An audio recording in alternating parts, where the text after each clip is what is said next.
What is going on, guys? It is your boy Ceej, and welcome to another episode of Behind the Mask. In today's episode, we speak to one of South Africa's biggest YouTubers. He has 100,000 subscribers and over 12 million views. He is none other than Mr. Flack. We get into some really awesome conversations about how to edit YouTube videos, how he got started, his involvement with Rust, and just general Mr. Flack life. So if you guys do enjoy, please make sure to smash the like button. Also drop a comment of any other creators that you would like to see on the show. And guys, hope you enjoy and have an amazing weekend. Peace. I've been recording for a while, so I'll just keep it going just so we can chat, whatever. So I don't stream because I don't think before I speak sometimes. Okay. And I often say things that are considered like controversial, I guess. Yeah, I get you. So a live environment for me is very scary because I have brands that I represent and I have a very loose mouth, so I chose to rather not stream. Okay, so that's the only reason for not streaming, not that you don't enjoy the live interaction or anything. No, I don't like that at all. The thing is, man, I like to engage with the community. 100%. And I like to respond to every comment, and then when I can't get to all the comments, I start feeling bad and I get pressured, and so it's not my vibe. Like, I've seen some of the streamers and they've got 10,000 people on their chat, and they're just missing questions left, right, and center. And I'm fucking itching. I'm like, answer the fucking man, dude. He's resending it 7 times in your chat and you're not saying anything. Yeah. And you're not responding. The dude's asking you a question. So I get it. It's probably a comfort thing. Once you get used to it, you start ignore, but I can't. I get itchy just knowing that people are asking me things and I can't get to all of them. I did this Rust event recently where they incorporated one of my a Mr. Flack skin into the game. I saw that, the hammer. Yeah. Amazing. Yes. Congrats on that, by the way. Sorry. Oh, thank you. And then they had 2,000 people were watching me, 3,000 people. Yeah, I remember that. I was there. Yeah. And the chat was going past and I didn't like it at all. So every few minutes I would remind them, guys, you don't have to watch me to earn the skin. You can watch any other streamer. Please go watch them. You know? Yeah, they're going to talk to you. They will. Yeah. So, I streamed once this year. I don't enjoy it. At least with the video editing environment, you get to correct your mistakes. You get to, take out certain words that are, not politically correct. Yeah. But like you say, also just being able to double check yourself, not saying stuff that you don't mean or by mistake. By mistake, yeah. Now, look, I would never utter a racism because I'm 15 different races myself. But things like transgender, homophobia, things like that. I wouldn't say anything homophobic, but sometimes I say things that are maybe considered offensive to a transgender person, with their pronouns and shit. I'm not very good with that stuff. I'm quite old, so I'm from a different time in my mind. Yeah. So I do try and respect everybody as much as possible, but sometimes an irregular pronoun for me would be hard to swallow because I've been alive for so fucking long, and I would say it by accident and I might offend someone, and I would rather just nope. 100%. Okay. Yeah. I get you. If you hear any do you mind if I smoke? No, not a problem at all. If you hear any crazy screaming in the background, that is my lion, my pet lion. You have a pet lion? Yes. What's his name? His name is Midnight. I wish I could show you, but anyway. So if you do hear anything in the background, no one's dying. It's just my pet lion that's Describe hungry. him. Describe the pet lion. He is a huge woolly mammoth. I'm gonna pick him up right now so you can look afterwards. Okay. He's 12 kilos of pure mass. By the way, I can't see him. Yes, you can't see him, but you're going to see him afterwards. He's an absolute beast. So yeah, he's just crying in the background because he hasn't had any dogs to eat today. What kind of dog is he? What breed? Maine Coon. I don't know what that is. Yeah, it's a cat. You can Google it. It's crazy. Anyway, okay, so throwing it back. I'll do the intro separately just because I get a bit awkward hyping you up, but I'm going to hype you up as best I can. Congratulations on 100,000 subscribers as well, by the way. Yes. Fucking what amazing. What a journey. What a crazy... I'm so keen to dive into it just to talk about everything that you've done so far and all the achievements you've had.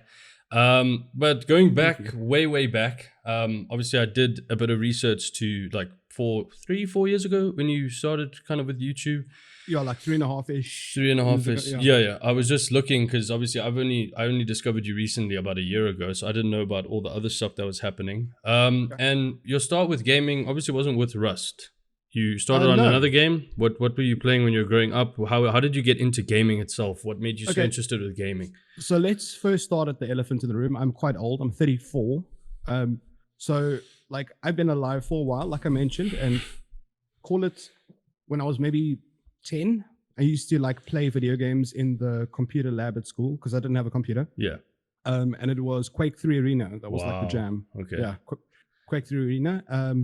And that's where my love for like first person shooters started from. Yeah. Like you would like fucking wait all day, ignore all your schoolwork so you can have 15 minutes of fucking death every break time. Sounds good. And the computers used to wipe, like completely wipe every time you stop playing. They would like refresh, so you'd have to like reset up your mouse, reset up your keyboard, which would take like 5 minutes. So you'd only play for like 10 minutes, and I was addicted. I was like, I need a computer. Yeah. So like I saved my pocket money and bought a computer when I was like 12 years old. Oh wow, okay. Yeah, that's really cool. It was a piece of shit though. Fucking ran nothing. But you know, I could frag at 3 frames per second. Exactly. Slideshow, baby. It was amazing. It was 180 ping as well, so you were basically a god. Because it was ridiculous. 180 ping, 3 frames a second. That's insane, and you're still fragging. No, I've never been really good at games, but I always say like to people that like ask me advice on how to get started and stuff. Either be one of 3 things: be very good at games, be very funny, or be very funny and good at games. Like, that's it. There's no like gap in the market for mediocre. You have to have something. So, you know. 100%. I feel like a lot of people like lie to themselves a bit. And you know, there's a stigma that like if you don't give up, you'll make it. You know, you just keep pushing, keep trying. But you also have to be honest with yourself and say, like, do people want to watch me? Yeah. You know?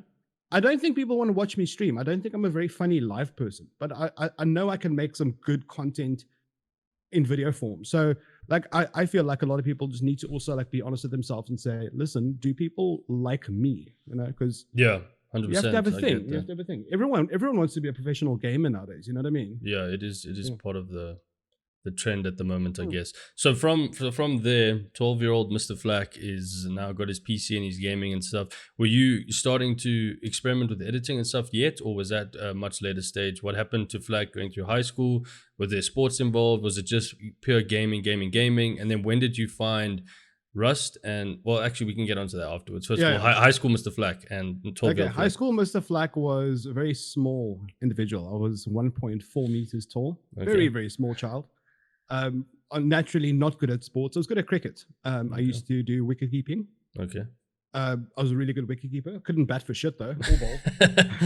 And I wasn't a very sporty person. I grew up with my whole life with asthma, with a really small build, with very poor self-confidence, with stutter. I used to stutter like a fucking chainsaw. You know? Okay. It's pretty bad. And I was a very like hidden person, if you know what I mean. I was very like behind the scenes. So obviously closer to matric, like in grade 11, I started growing a bit and I got like a little bit more confidence and stuff like that. And I never played sports, but I've always played console gaming like throughout high school. We were quite a poor family. Well, my family grew up like super poor, so we didn't have like the latest stuff. You know, I had a bunch of mates that had like the latest console at the time, and I was always like a generation or 2 backwards. But you know, you don't need the latest gadgets. You don't need the latest console. If you have a love for games, even board games are a form of gaming. So like, you know, it's always been there, but I never had the cash to like get into it. So I didn't get into like gaming until later in my career. Like later in my life, actually, in my 20s. Because there was always something else to buy. You know, I got into cars when I was like matriculated, and I was a car guy. guy. God, what a waste of money. And it's only found gaming late into my 20s, actually. Okay. And then so obviously, because we want to get onto the YouTube topic, because that's what everyone is like crazy about. What led you to YouTube? When did you start seeing that YouTube was a thing, and what made you decide like, oh, maybe I should upload a video? What was your thought behind your first video? How did you go about that? Okay, so like I used to like I said, I wasn't really into gaming. I was more into cars, and you know, I would just work and save up money and spend money on my car. I just loved my car. What car did you have? I still have it. It's a Subaru Impreza. Oh wow. Okay. Yeah, it's The fucking, fattest so, pipes on it and everything. yeah, it's so dumb. It's got these big rims and Oh, fucking okay. wings everywhere. Wings everywhere. It's so embarrassing to drive now that I'm a fucking grown man. Like, God.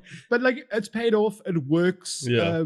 You know, all I do, literally the only driving I do is with my car is fetch my child from school at 2:00. Okay.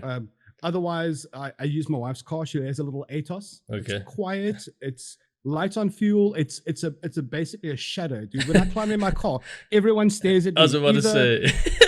Either impressed or disgusted. One of the Oh, that's sick. Oh my God, not this asshole again. Yeah. So all the kids are like, "Oh my God, Uncle River," and then all the human beings are like, "Ew, that's so loud."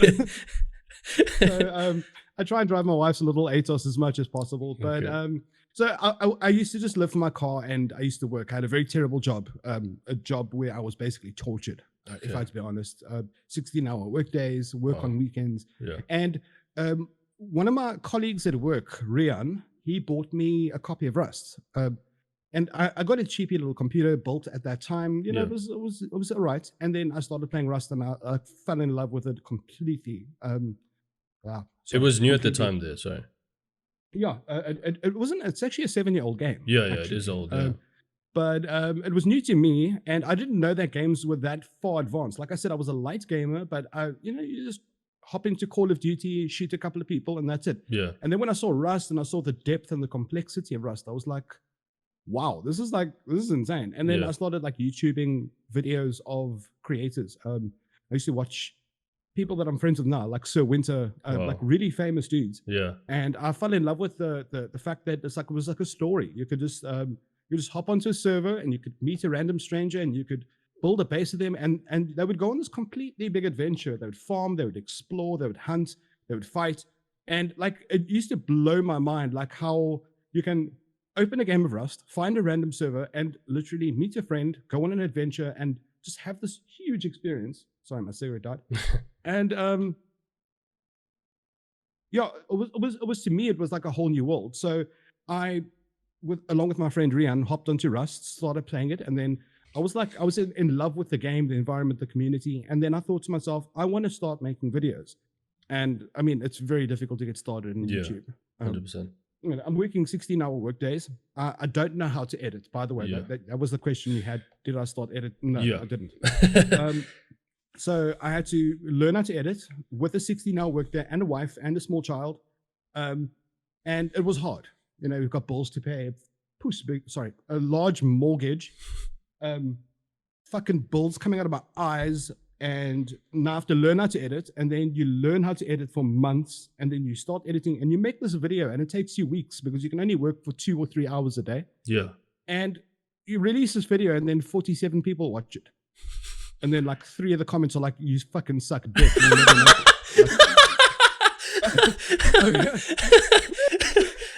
Thanks, dude. Appreciate it. Like and subscribe.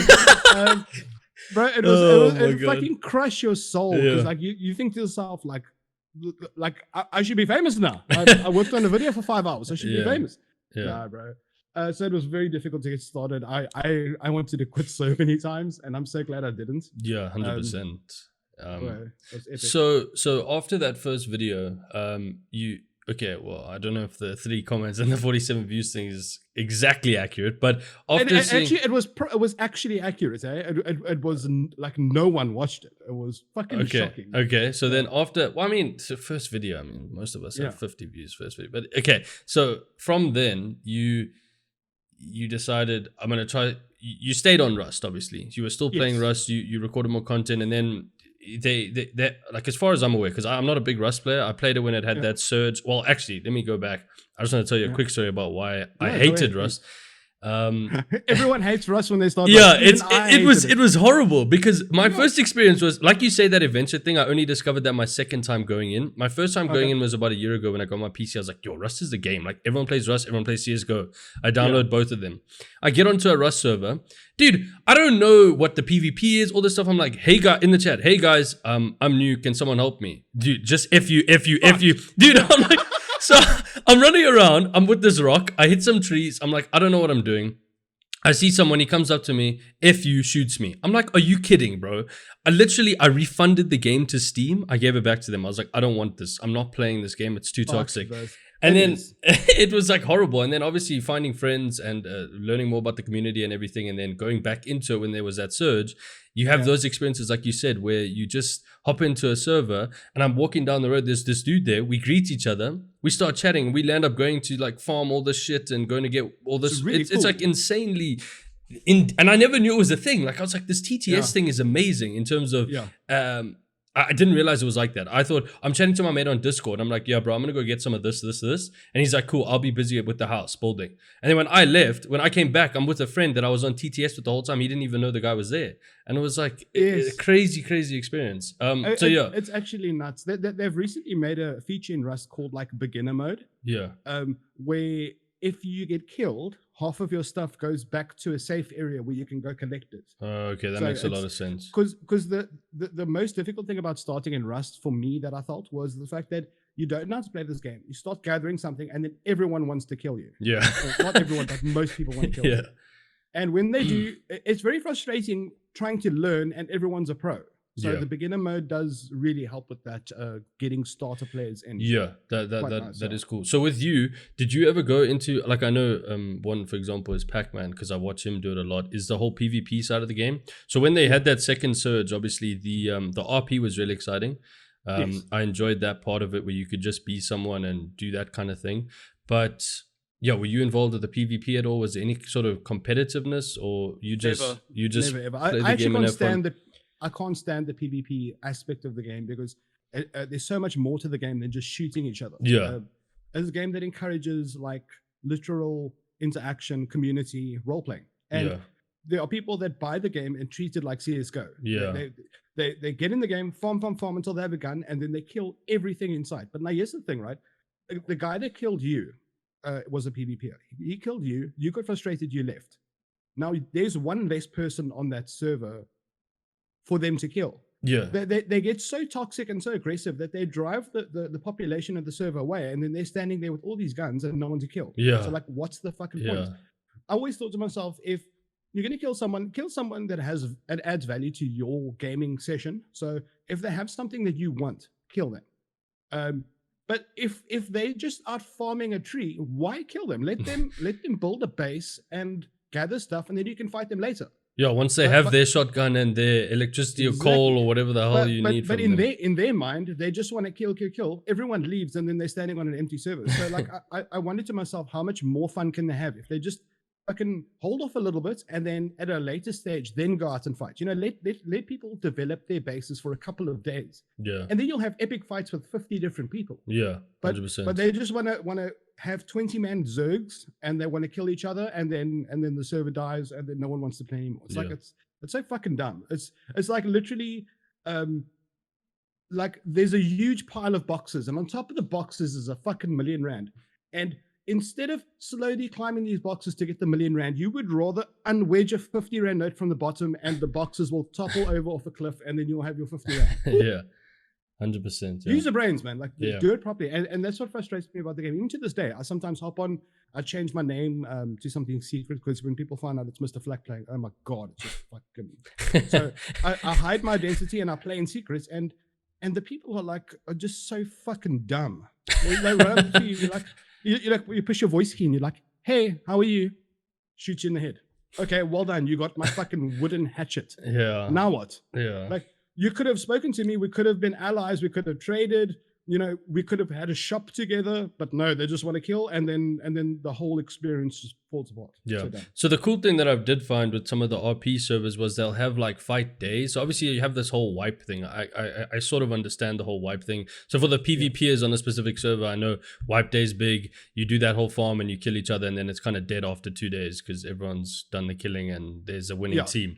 But then with the RP, it was like farm your stuff, and then only from a certain part of the map down is where we'll be able to fight each other. So let's go in there and have a clan war, and then whoever wins, cool, you win, go back to your RP side and everyone's friends again. I kind of enjoyed enjoyed that. Yeah. I mean, if you think about it, imagine like, instead of, because at the end of the day, it's a lucky dice roll. essentially a server wipes and everyone starts with nothing. Then the people rush as quickly as possible to get a gun so they can be the dominant force on the server.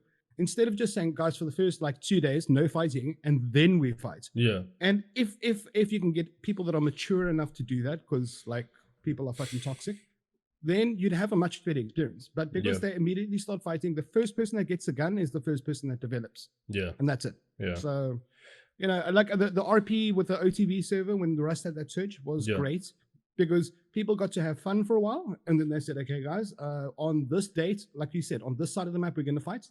And if you don't want to be a part of that, you don't have to. Yeah, you don't have to fight. You know, I like that very much. But yeah, it's asking a bunch of games to be mature is like fucking, you know, asking the sun to not global warm so fast, if you don't mind. It's not going to work. Yeah. So then, okay, so with the YouTube, now that we've spoken a bit about Rust and I know a bit more, like I saw your most recent video was to do with the crane and the farming scrap and all that stuff. That was obviously a big update. Rust brings a lot of updates to the game, it seems, and they continuously bring in content, which is why I assume it's still such a not a big thing. Well, it is a big thing. It's a big thing. Why it's still such a like up there game when you talk about PC gaming. When you think PC gaming, you think Rust, you think CSGO, you think Dota, all that kind of stuff. The big boys, so Rust being up there for so long, is that what's let you keep making content, if I can put it that way, or what has kept you going in terms of your content? And are you finished? Yeah. So what I did was when I first started my videos, I started doing like tutorials. Okay. How to do base building, how to do certain things, and then I got into a bit of gameplay that was usually successful, but it's very difficult to get gameplay content for me. Yeah. Because I can't fight, I can't shoot. Okay. So then I started doing like update videos as well.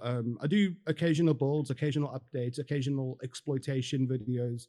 But the fact that they're always introducing new content is really good for me, because they're always, there's always something to cover. Yeah. And it never stops. It's a 7-year-old game. People paid $10 for it. And there's a team of game developers that have been updating the game once a month with huge changes. Yeah, massive. For 7 fucking years. Yeah, it's madness, dude. They are the exact opposite of EA Games and Infinity Ward. Like every fucking 2 weeks is a new Call of Duty coming out. Rust made one fucking game and they updated it for free for life. Yeah, no, it's it's actually insulting to be a Call of Duty fan. And it's not a 100 Rand or a $10 game. Yeah. It's a fucking $90 game, a 1,500 Rand game. And then every 3 months is a new one. Like, yeah, and they also get released unfinished and blah blah blah blah. Exactly. Like it's the whole game industry is a mess, and Face Punch Studios, who made Rust, are like a shining star in the industry, because like they've made money off Rust. Obviously, they've made fucking millions, but they aren't greedy. If they're greedy, they can make Rust 2 if they want to. They just redid the graphics now, and the graphics are like as good as fucking PS5 shit. Yeah. And they did that to the existing game. They could have easily had stopped and said, okay, we're making Rust 2. Yeah, and this one's going to be $50, by the way, just so you know. You know? Yeah, but they don't. Yeah. They just fucking develop it. And then people like me become loyal to the title. We release content. Our content brings more people in. Snowball gets bigger. They make a lot of money on skin sales, naturally. And nice hammers and stuff. and their model is so fucking perfect, because now they've got a community that respects them, that cares for them, that's loyal to them, and they don't have to fucking fuck people. They've sold. I mean, I paid $10, or someone else paid $10. Yeah, exactly. Yeah, and that was like fucking years ago, and I haven't spent more money on the game. Like it's free. Yeah. And it's amazing. So I love that. Yeah, no, it is a good thing. Okay, so with I've got a couple of questions here. I think we'll get to the short questions towards the end, because they're like just fire questions, like pineapple on pizza kind of things, just for fun and just sexy. Okay, cool. And then with this is something I want to chat to about, definitely. Just so I know a lot of people will be interested about the smaller content creators in the space right now.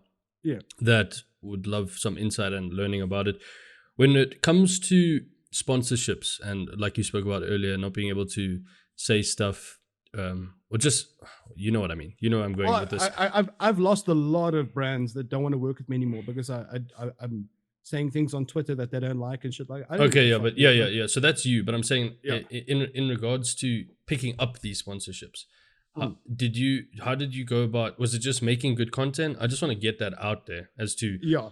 picking So up brand deals, yeah, etc. a lot of people think that you have to do a certain thing to get a brand deal, but Yeah, I didn't do anything to start getting brand deals. I didn't reach out to anybody. They reached out to me. yeah, So I got my content to like a state where I liked it and I was proud of it.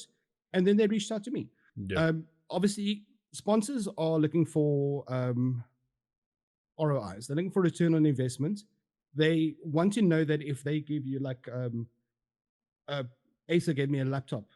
It's like a 65,000 rand laptop. And yeah, they want to know, can they get value from giving me something of value? yeah, And when you have a larger number of subscribers and people watching your stuff, there's a lot of value in it, because one person watching a video can buy that 60,000 rand laptop, and that covers basically what they've spent on you. yeah. Anything else after that is profit. So I would say, instead of reaching out to brands, because I noticed a lot of smaller guys would, and I don't say I'm big. I don't mean it like that. I No, mean it 100%. like, No. You Yeah. you there. You have the brand deal. That's why I want to get your knowledge on it. 100%. Yeah, Just a to other lot of people think that they can have a smallish following, like let's say 1,000 subscribers on YouTube, and then they think they're ready to, like, you know, be endorsed Yeah. by Monster Energy. And Yeah. you've got to think of it like put yourself in their position. Would they want to spend cash on you if you have a small reach? I know I wouldn't personally. Yeah. In fact, I actually wouldn't sponsor me at all. Not even today, because I'm a train wreck.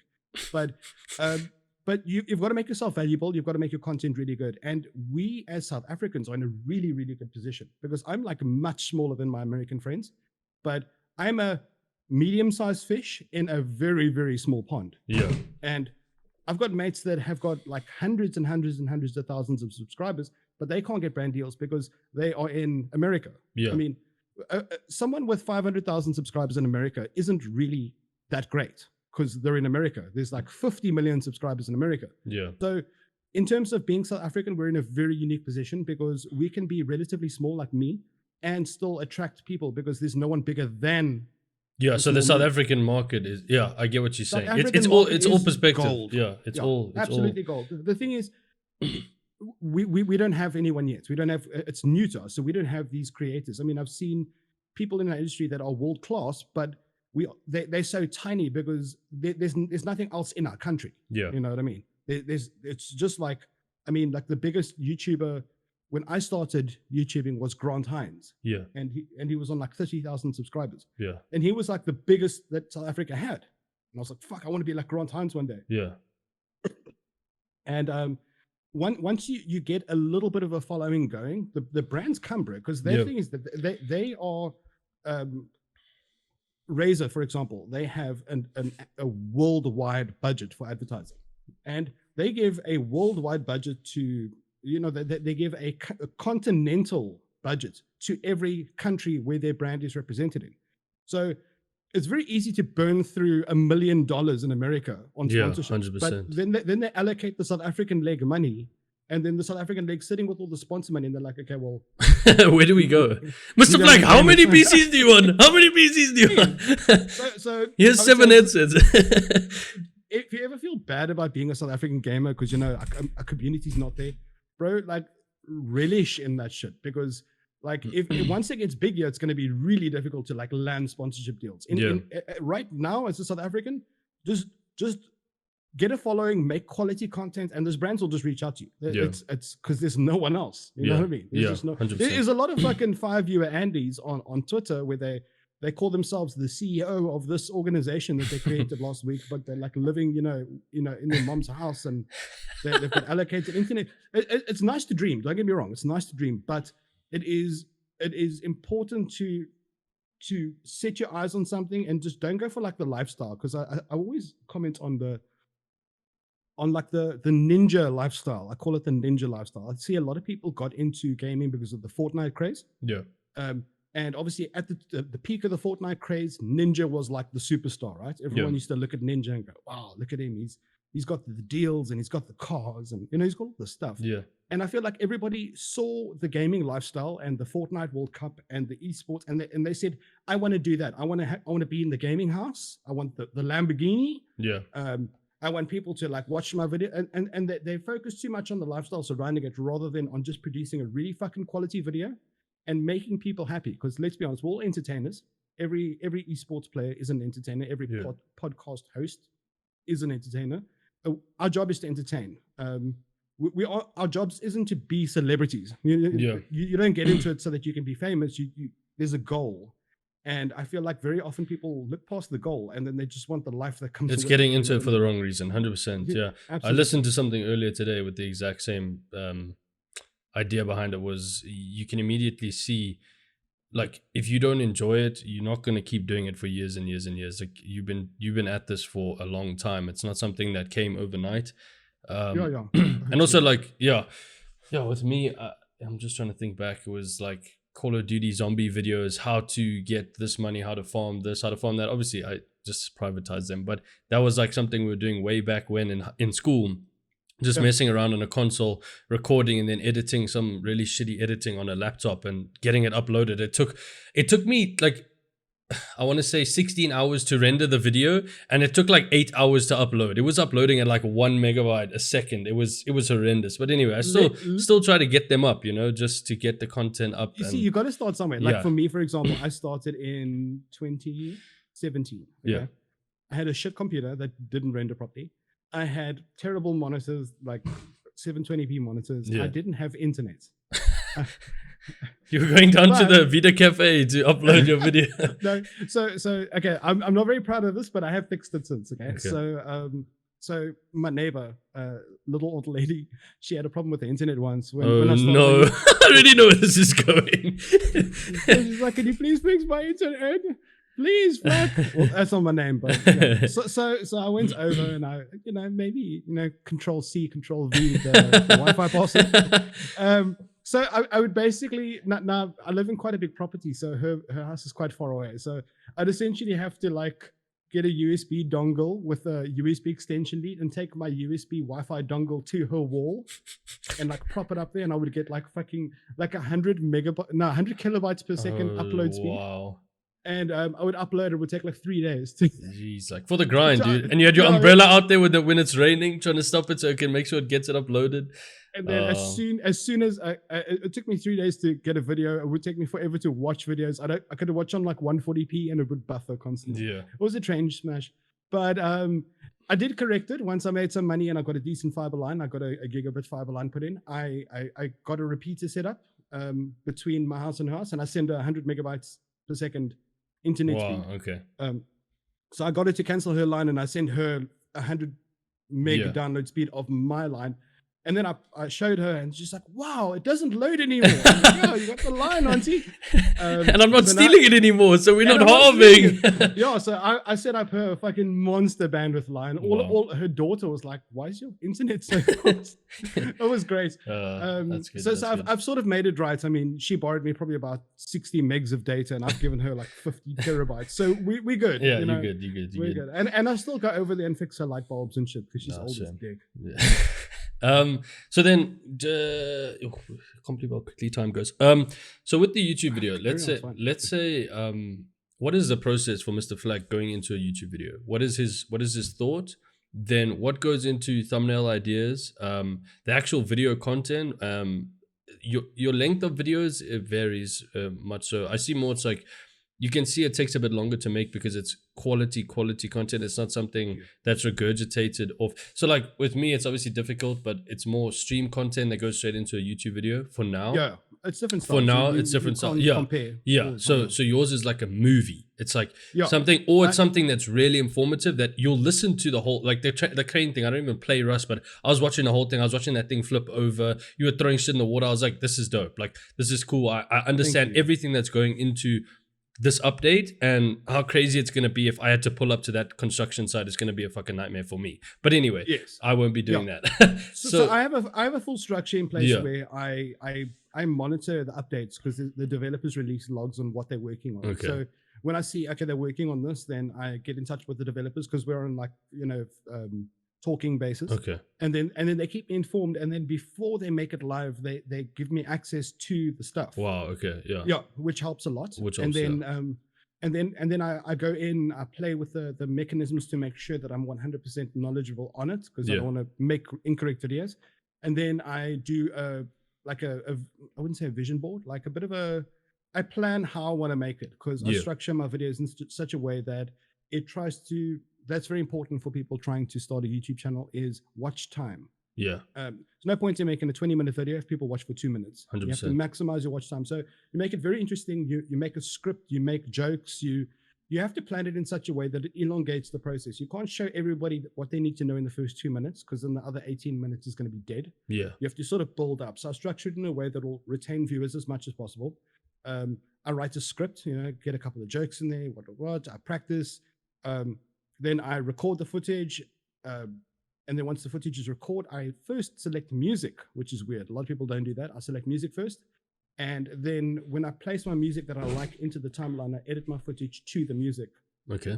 It's a small little touch where it like transitions on the beats of music, for example. It just makes the quality of the video better. Yeah.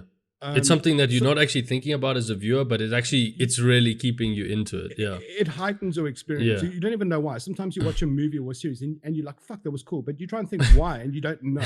There's like some crazy piano solo going on in the background that was like hyping you up. And you just don't even notice it. So you have to like make the video harmonious almost. Okay. Try and pull as much time, because YouTube looks at a video and they think, okay, people are watching for 70% of this video. This is good. Yeah. Because most videos are about 40% retention. Yeah. So, because like I know I get impatient. I click through videos. If I'm not entertained, I click through and I find a spot that's entertaining 100%. and then I watch it. So YouTube looks at which videos are retained the most eyes. And as a result of that retention, they know that more people are going to have access to the adverts on the right-hand side of your YouTube window. Yeah.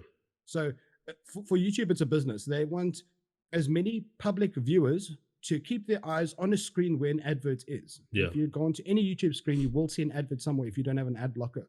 And they want you to always have that little banner ad on the side available to you. It's a subliminal thing. Yeah, 100%. So yeah, I structure it in a way that will just retain it. I make sure that I speak well, I speak fluently, I'm rehearsed, I'm funny, I'm entertaining. And you do all those things, good music, good footage, good narration, and your video will eventually start getting views. That's, absolutely guaranteed. Okay, that's perfect transition into what I was going to do next, which was, so now that you got the video set up how you like it, and you're really getting out some really good content, when did you start seeing that, oh shit, this is like getting serious, and you starting to pick up subscribers, your view, like obviously you still get views now of videos that were made 2-3 years ago, because like you're constantly getting views. But when did it hit you that you were like, shit, this is like not full time necessarily, but when it started blowing up technically and it started going crazy? Pretty much the time I started, like I wanted to quit my job.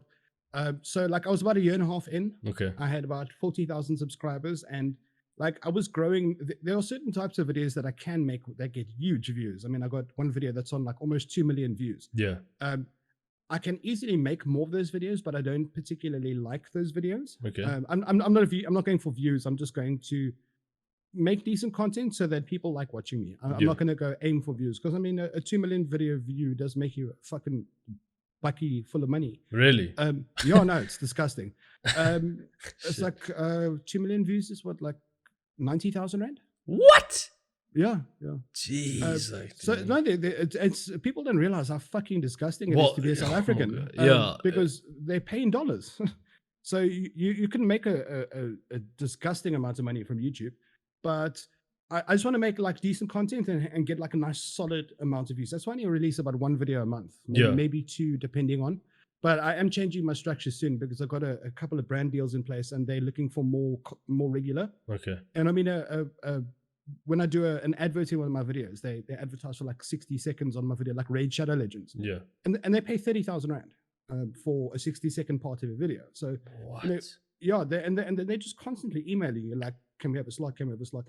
And like sometimes I need to like fucking fix a roof or something, and I'm like, okay, cool, I'll put in an advert, and then I need to fix a roof. Yo, all those renovations you've been doing. It's like, oh, I need this new thing. Yeah. Everyone's like, how much did the wall cost? I'm like, well, it cost me 15 grand, but it would have cost about 50 if I hired someone. But I did it myself. I bought the materials myself. Yeah. So like, it's when I need to do something epic, I just place an advert. Like I've got 4 lined up now, but that was just greed. My daughter's going to high school next year. I've got some repairs to do at home. I've got my right front wheel of my car's broken. Like, I've got a bunch of things to do. So need some more wings on the Subaru. So yeah. No. Literally, as you message me now, one of the advert people that I'm supposed to supply him with a video today has messaged me as I'm looking now. And he's like, hurry up. Okay. But yeah. So there's definitely like there is space to make money and to go full time. Yeah. 100%. Yes. No, absolutely. Like for example, I was an IT professional, and I was earning probably about 20,000 rand a month. Wow, roundabout. Okay. But that was like 3 years ago. Yeah. And it was decent, but I worked hard for that. Yeah, 16 hours a day, it's tough. And then like there are some months as a YouTuber where I spend 90% of my month sleeping and just fucking, watching fucking Netflix, and then I'd make over 100,000. So it's enough.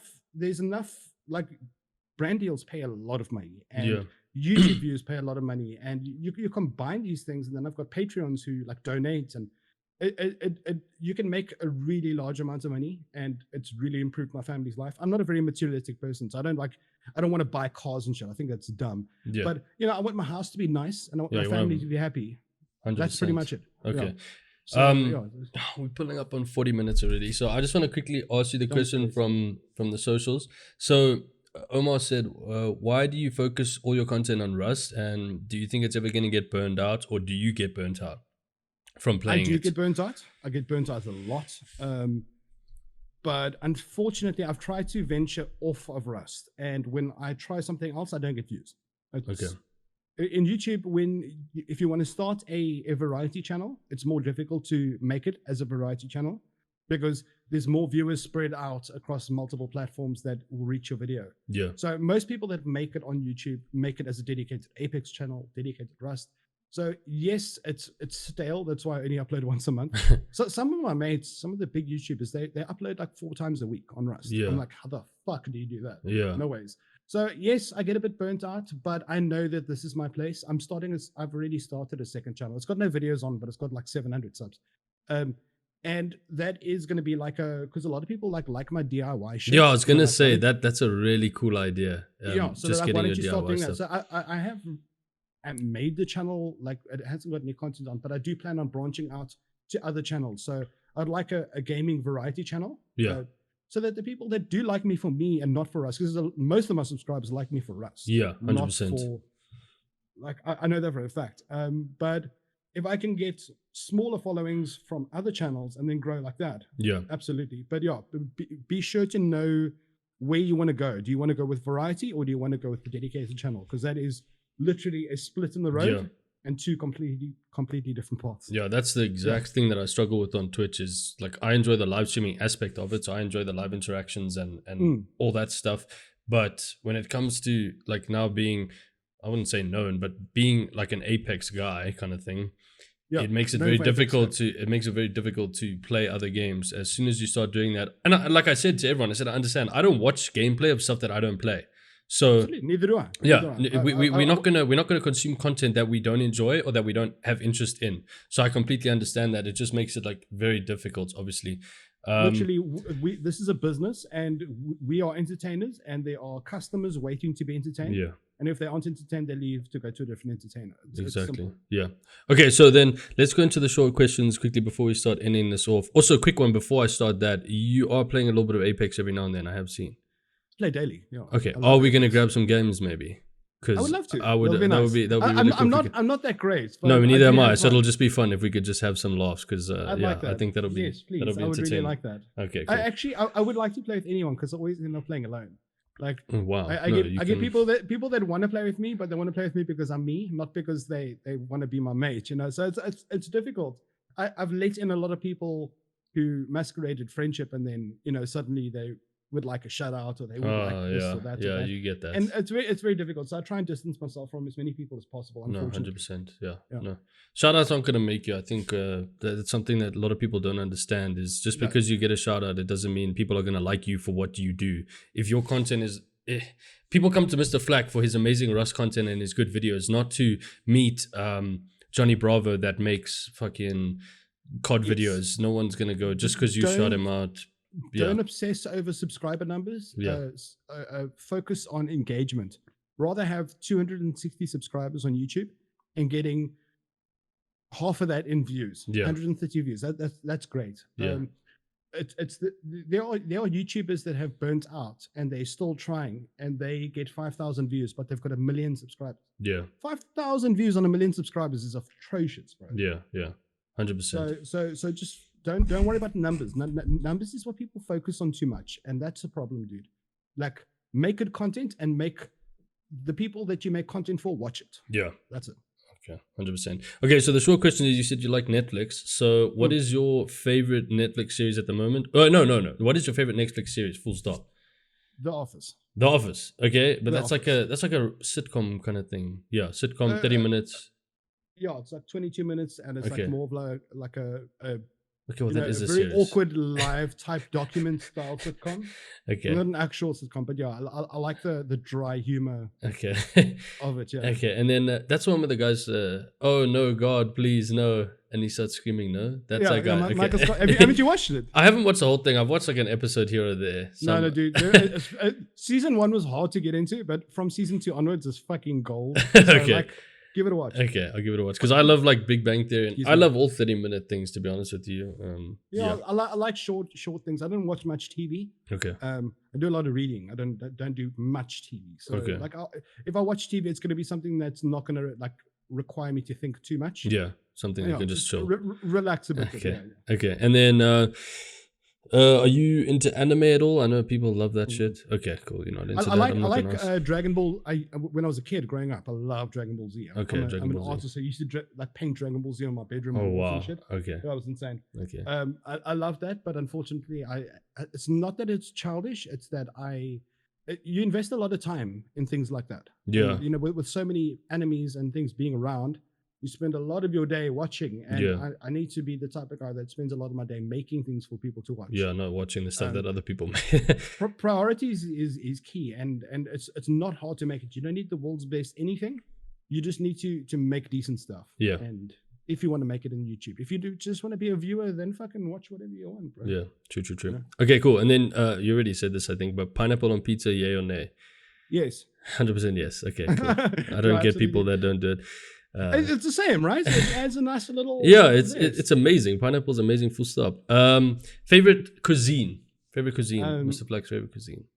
I like easy to eat food, so hamburgers and chips, chicken and chips, wrap and chips, pizza. Simple stuff. I don't have a very sophisticated palate. Okay, so you know. Speak. Okay. I like simple food. I don't like weird shit like sushi and caviar. I like dumb people food. Okay, so you heard that? Yeah, if you eat burgers and chips, you're dumb. Yeah, straight. No, simple food. Yeah, simple food. Comfort food. Okay. Easy to make food. Yeah. The thing is, my wife's like super busy. I'm super busy, so like very often we just Uber Eats it. Yeah, nice fast food. Whatever, like whatever it is, it works. Okay. It does the job. Yeah. Cool. And then your most embarrassing moment. I don't know if that can be in real life or on the platform or anywhere. Most embarrassing moment for you in your life so far. In my life, okay. So I am in my driveway, busy cleaning my car, and I live in a predominantly white neighborhood. Okay. And I was cleaning my car, and I had a white homeless woman like come up my driveway. Like, now I'm very like protective over my family and my space. I don't fucking walk up my driveway first of all because I've got a gate. Yeah. That happened to be open at the time. and she walks up and then she asked me. And the thing is, I never give to homeless people as a default, never, because there are organizations that are set up to empower and help homeless people.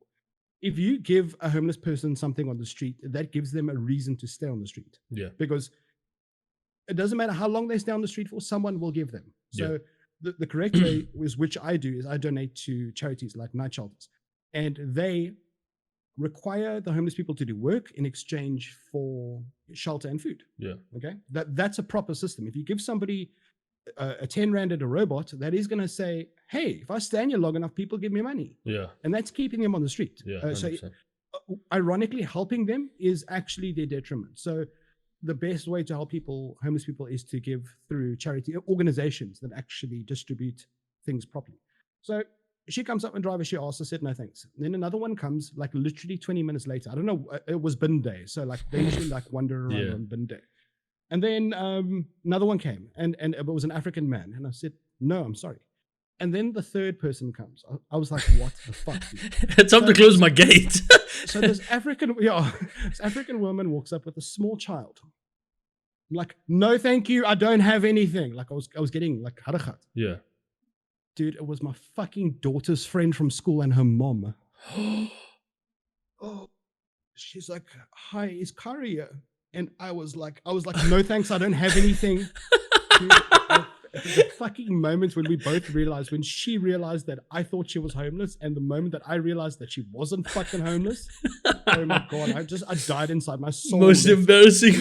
I went like the shade of red that you will never quite understand. And I'm like, I am so sorry, man. And she was so well dressed and everything. I wasn't even looking. I wasn't paying attention. Yeah. I was just like, no, I don't have. And then my daughter comes out, and then my daughter speaks to them for like 5 minutes, and then they like sort of leave, like all like, bye. And then my daughter's like, did you call my friend Jonathan homeless? I'm like, I'm so sorry. And to this day, I struggle to wave at them. I wave, and they give me like the, what's up, brother? I know you. So like, it's weird, and it has stuck. This is like 3 years ago. It has stuck with me like a fucking. It has haunted me. Oh wow. And I've profusely apologized, and I explained to her the situation, but like, it's never going to be right. No, it's never going to be right. They're always going to think of me as that sort of light-skinned dude that's a fucking racist denier. And that's not the case. My wife's super dark. My kids are fucking Caucasian somehow. It's the weirdest thing. But like, so they think I'm a racist pig. So that's my most embarrassing story ever. Embarrassing. But Mr. Flack, we already gone at 51 minutes. It's crazy. I'm chilled. I just want to... No. It's all good. I think I've asked everything. Definitely keen to grab some Apex games with you, man. That would be really cool. You can add me. I'll send you my friend code. Yeah, send me the friend code. And just thank you so much for your time. Thank you for coming on the podcast. Thank you for speaking to everyone in Team Ceej. And I'm just excited for everyone to get a bit more from Mr. Flack, and not necessarily how to make it on YouTube. Not everyone, like you said, is going to make it after a while, but we just need to find ourselves. And I want to just clear that up for a second. I don't mean it in a sense that like, no, people won't make it. No. If you make really good quality that, like, I always tell people, they're like, what kind of video should I make? Make the videos you enjoy watching. So whatever you like watching on YouTube, make that. Yeah. Make it as good as that. If you can make videos as good as your favorite videos that you already watch on YouTube, and you don't give up, you will make it. Yeah. It's the dudes that put in fucking 5% effort, release this garbage 1 hour collaboration of headshots with fucking rave music in the background. You're not gonna make it. If you make some good fucking shit, and you make it often, and you upload it, it will take on, and you will get seen. It's the dudes that aren't honest with themselves that want to release dodgy cuck, and then they think, it's right. I think people, no, they won't watch it. Okay.